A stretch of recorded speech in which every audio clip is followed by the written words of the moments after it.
નમસ્કાર વિદ્યાર્થી મિત્રો, ગુડ મોર્નિંગ, સુપ્રભાત. વાઇબ્રન્ટ ઇંગ્લિશના માધ્યમથી હું ભાવિન સર આપ સર્વે વિદ્યાર્થીઓનું હાર્દિક સ્વાગત અને અભિવાદન કરું છું. મિત્રો, ત્રણ સાદા કાળ આપણે ભણ્યા: સાદો વર્તમાન કાળ, સાદો ભૂતકાળ, ત્યાર પછી સાદો ભવિષ્યકાળ, એના અથવામાં એની સાથે મોડલ ભણ્યા.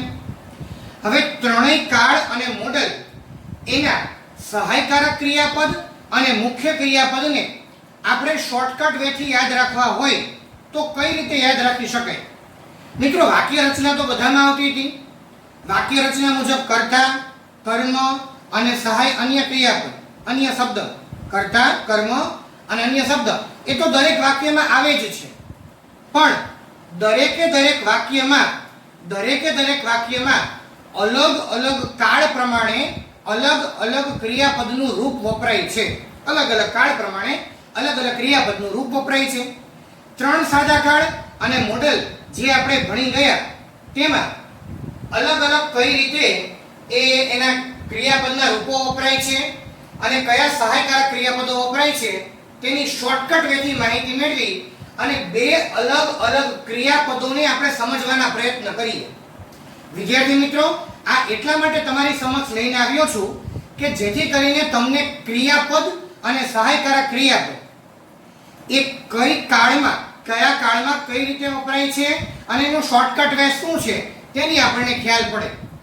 મિત્રો, કાળ, ક્રિયાપદના રૂપો અને એક્ઝામ્પલ, એ જ રીતે આપણે અહીંયા એક બીજું કોષ્ટક છે એને જાતે બનાવવાના પ્રયત્ન કરીશું. બે અલગ અલગ ક્રિયાપદ લીધેલા છે મિત્રો. એક ક્રિયાપદ છે રમવું, જેનું મૂળ રૂપ પ્લે, એનું ભૂતકાળનું રૂપ પ્લેઇંગ. બીજું ક્રિયાપદ લીધેલું છે મિત્રો સૂવું, જેનું મૂળ રૂપ સ્લીપ અને ભૂતકાળનું રૂપ સ્લેપ્ટ. બરાબર? આ મેં તમને લોકોને કોષ્ટક બનાવીને આપેલું છે. મિત્રો, સાદો વર્તમાન કાળ આપણે ભણી ગયા. સાદા વર્તમાન કાળમાં હકાર વાક્ય હોય, મિત્રો સાદા વર્તમાન કાળમાં હકાર વાક્ય હોય તો આપણે ક્રિયાપદનું રૂપ કયું મૂકતા હતા? તો કે કા ક્રિયાપદનું મૂળ રૂપ અથવા ક્રિયાપદની પાછળ એસ, ઈએસ અથવા આઈઈએસ. તો મિત્રો, હવે મારે પ્લે જે છે એનું મૂળ રૂપ અલગ અલગ રીતે મૂકવું હોય તો કઈ રીતે મૂકી શકું? તો કે V1 તરીકે ખાલી પ્લે અથવા તો ક્રિયાપદની પાછળ એસ, ઈએસ કે આઈઈએસ લગાડીએ તો એ પ્લેસ થઈ જાય મિત્રો. તો કા પ્લે અને કા પ્લેસ બેમાંથી એક જ ક્રિયાપદ છે એ સાદા વર્તમાન કાળના હકાર વાક્યમાં વપરાય. જોયું મિત્રો? ખાલી ક્રિયાપદનું રૂપ કયું વાપરવાનું છે એનો આપણને ખ્યાલ પડે તો વાક્ય રચના આપણા માટે સાવ સરળ બની જાય. મિત્રો, ત્યાર પછી સાદા વર્તમાન કાળમાં નકાર અને પ્રશ્નાર્થ વાક્ય, એમાં આપણે કઈ રીતે સહાયકારક ક્રિયાપદ અને મુખ્ય ક્રિયાપદ વાપરતા આપણે યાદ કરીએ. તો કે નકાર વાક્યની અંદર કે પ્રશ્નાર્થ વાક્યની અંદર do +v1 અથવા does +v1. મિત્રો યાદ કરો, નકાર અને પ્રશ્નાર્થ વાક્યમાં સહાયકારક ક્રિયાપદ તરીકે do અથવા does વાપરતા અને તેની સાથે મુખ્ય ક્રિયાપદનું મૂળ રૂપ વાપરતા. ઉદાહરણ તરીકે ક્રિયાપદમાં મુખ્ય ક્રિયાપદ બંને જગ્યાએ મૂળ રૂપ મૂકવાનું છે. કાં તમે do play મૂકો, કાં do +v1 મૂકો અને કાં તમે does +v1 મૂકો. તો મિત્રો, ઉદાહરણ તરીકે do play અથવા does play ક્રિયાપદનું મૂળ રૂપ do અથવા does. જોયું મિત્રો? તો સાદા વર્તમાન કાળના હકાર, નકાર અને પ્રશ્નાર્થ વાક્યમાં તમારે કઈ રીતે ક્રિયાપદ યાદ રાખવાનું છે તેની સાવ સરળતાથી માહિતી આપણે જોઈ કે જો હકાર વાક્ય હોય તો કા ક્રિયાપદનું મૂળ રૂપ અને કા ક્રિયાપદની પાછળ એસ, ઈએસ અને આઈઈએસ વાળું. અને જો મિત્રો નકાર અને પ્રશ્નાર્થ વાક્ય હોય તો do +v1 અથવા does +v1. તે રીતે મિત્રો સાદો ભૂતકાળ ભણી ગયા. સાદા ભૂતકાળમાં પણ હકાર વાક્ય તથા નકાર અને પ્રશ્નાર્થ વાક્યમાં અલગ અલગ ક્રિયાપદના રૂપો વાપરતા. તો મિત્રો, હકાર વાક્ય હતું તેમાં ક્રિયાપદનું આપણે ભૂતકાળનું રૂપ વાપરતા. અહીંયા ક્રિયાપદનું ભૂતકાળનું રૂપ પ્લેડ આપેલું છે. તો ઉદાહરણ તરીકે મેં પણ પ્લેડ, કારણ કે હકાર વાક્ય હોય, સાદો ભૂતકાળ હોય એટલે ક્રિયાપદનું ભૂતકાળનું રૂપ વપરાય. તથા નકાર અને પ્રશ્નાર્થ વાક્યમાં મિત્રો નકાર અને પ્રશ્નાર્થ વાક્યમાં did સાથે ક્રિયાપદનું મૂળ રૂપ વપરાશે. શા માટે? તો કે ડીડ એ પોતે ભૂતકાળ છે, તેની સાથે મુખ્ય ક્રિયાપદનું મૂળ રૂપ થાય એટલે ડીડ પ્લસ V1. તો અહીંયા ડીડ પ્લે, ડીડ સાથે ક્રિયાપદનું મૂળ રૂપ ડીડ પ્લે. તો મિત્રો સાદા ભૂતકાળમાં હકાર વાક્યમાં ક્રિયાપદનું ભૂતકાળનું રૂપ V2 અને નકાર અને પ્રશ્નાર્થ વાક્યમાં ડીડ પ્લસ V1. ત્યાર પછી મિત્રો સાદો ભવિષ્યકાળ અને મોડલ્સ આપણે એક સાથે ભણી ગયા. તો સાદા ભવિષ્યકાળના હકાર, નકાર અને પ્રશ્નાર્થ વાક્યમાં આપણે શેલ વિલ સાથે ક્રિયાપદનું મૂળ રૂપ વાપરતા. કાં તમે શેલ સાથે ક્રિયાપદનું મૂળ રૂપ મૂકો અને કાં તમે વિલ સાથે ક્રિયાપદનું મૂળ રૂપ મૂકો. મૂકવાનું તો મૂળ રૂપ જ છે. કાં તમે શેલનો ઉપયોગ કરો અને કાં તમે વિલનો ઉપયોગ કરો. તો મિત્રો શેલ પ્લે અથવા વિલ પ્લે, આ સાદા ભવિષ્યકાળની વાત કરી મિત્રો. અથવા કરીને માનો કે મોડલ્સ હોય તો મોડલ્સના પણ જે રીતે અહીંયા સાદા ભવિષ્યકાળમાં હકાર, નકાર અને પ્રશ્નાર્થ વાક્ય જોયા, તે જ રીતે મોડલ્સમાં પણ હકાર, નકાર અને પ્રશ્નાર્થ વાક્યમાં દરેકમાં મોડલ સાથે હંમેશા ક્રિયાપદનું મૂળ રૂપ વપરાય. કોઈ પણ મોડલ સાથે હંમેશા ક્રિયાપદનું મૂળ રૂપ વપરાય. કોઈ પણ મોડલ લ્યો એની સાથે મુખ્ય ક્રિયાપદનું મૂળ રૂપ વપરાય. તો મેં એક મોડલ લીધેલી છે કેન, એની સાથે ક્રિયાપદનું મૂળ રૂપ પ્લે. અથવા બીજી એક મોડલ લીધેલી છે મસ્ટ, એની સાથે ક્રિયાપદનું મૂળ રૂપ પ્લે. તો કેન પ્લે અથવા મસ્ટ પ્લે. તો મિત્રો સાદો ભવિષ્યકાળ છે તેની અંદર પણ કા શેલ અથવા વિલ સાથે મૂળ રૂપ અને જો મોડલ હોય તો જે તે મોડલ સાથે મૂળ રૂપ.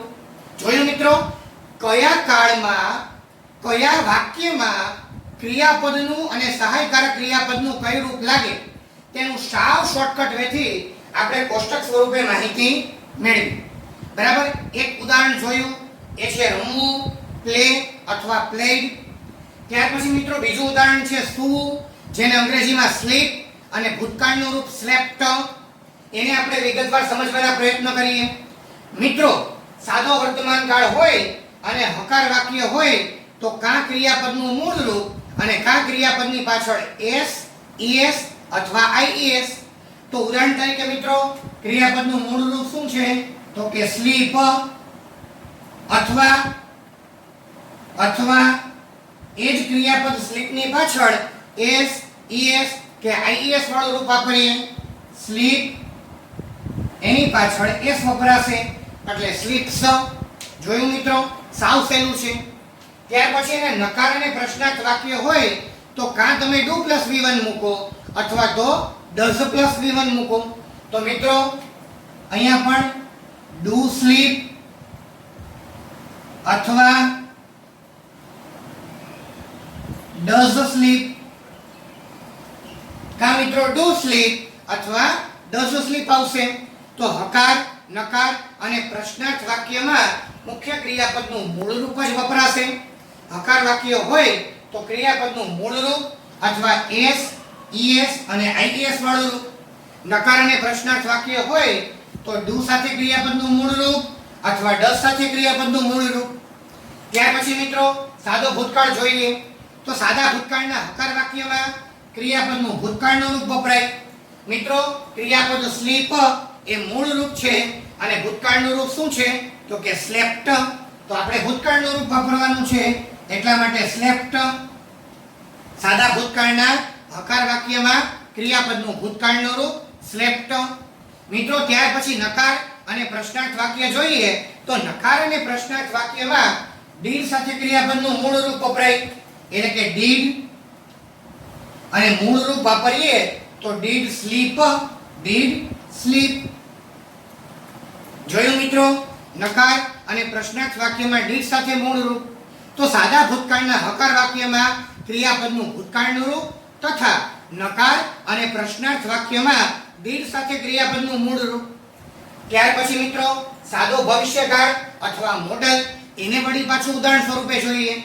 કાં મિત્રો સાદો ભવિષ્યકાળ હોય તો તેના હકાર, નકાર અને પ્રશ્નાર્થ દરેક વાક્યમાં શેલ અથવા વિલ સાથે મૂળ રૂપ, શેલ અથવા વિલ સાથે મૂળ રૂપ. કાં વિદ્યાર્થી મિત્રો સેલ સ્લીપ અથવા વિદ્યાર્થી મિત્રો will sleep. સાદો ભવિષ્યકાળ હોય તો shall અથવા will સાથે મૂળ રૂપ, તો shall sleep અથવા will sleep. અને તે જ રીતે મિત્રો જો આપણે સાદા ભવિષ્યકાળની જેમ જો મોડલ્સનો ઉપયોગ કરવો હોય તો તેના પણ હકાર, નકાર અને પ્રશ્નાર્થ દરેક વાક્યોની અંદર મોડલ સાથે ક્રિયાપદનું મૂળ રૂપ વપરાશે. મિત્રો અહીંયા આપણે can અને must નો ઉપયોગ કરેલો હતો.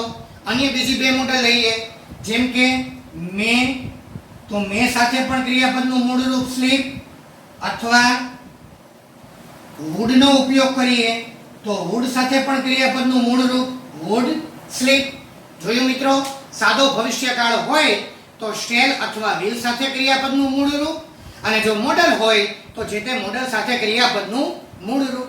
સાવ સરળ રીતે કોઈ પણ ત્રણ સાદા કાળ, મિત્રો ત્રણ સાદા કાળ માટે સહાયકારક ક્રિયાપદ અને મુખ્ય ક્રિયાપદ, સહાયકારક ક્રિયાપદ અને મુખ્ય ક્રિયાપદ માટે આપણે કયા ક્રિયાપદના રૂપો વાપરવાના છે તેની શોર્ટકટ વેમાં આપણે માહિતી મેળવી. શોર્ટકટ વેમાં, બરાબર, સાદા વર્તમાન કાળમાં, સાદા ભૂતકાળમાં, સાદો ભવિષ્યકાળ અને મોડેલ સ, તેની અંદર કયા સહાયકારક ક્રિયાપદ વપરાય છે અને કયું મુખ્ય ક્રિયાપદનું રૂપ વપરાય છે તેની બે અલગ અલગ કોષ્ટક દ્વારા આપણે વિગતવાર માહિતી મેળવી.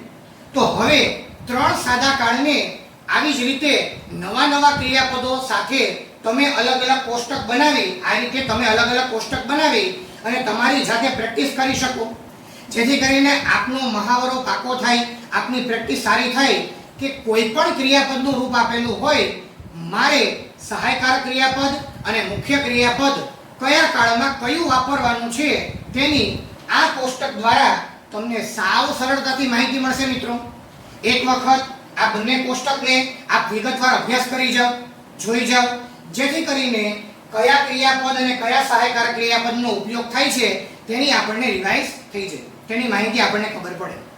મિત્રો ત્રણ સાદા કાળ, ત્યાર પછી એ સાદા કાળની શોર્ટકટ, અને હવે અમે તમારી સમક્ષ જલ્દીથી ચાલુ કાળના વિડીયો પણ આપની સમક્ષ મૂકવાના છીએ. મારી તમને ખાસ વિનંતી છે મિત્રો, જો આપે વાઇબ્રન્ટ ઇંગ્લિશની ચેનલને સબસ્ક્રાઇબ ન કરેલી હોય તો હજી એક વખત વિનંતી કરું છું, વાઇબ્રન્ટ ઇંગ્લિશ ચેનલને સબસ્ક્રાઇબ કરો, એનું બેલ આઇકન દબાવો અને બને એટલા વધુને વધુ આપના મિત્રો, સગા સંબંધીઓને શેર કરો, જેથી કરીને અમારા નવા નવા વિડીયોઝ, ગ્રામેટિકલ પોઈન્ટ્સ આપને સરળ ભાષામાં મળતા રહે. જલ્દીથી ચાલુ કાળ સાથે અમે તમારી સમક્ષ હાજર થશું એવા વચન સાથે હું ભાવિન સર વાઇબ્રન્ટ ઇંગ્લિશના માધ્યમથી આપની સમક્ષ રજા લઉં છું. થેન્ક યુ મિત્રો, આભાર.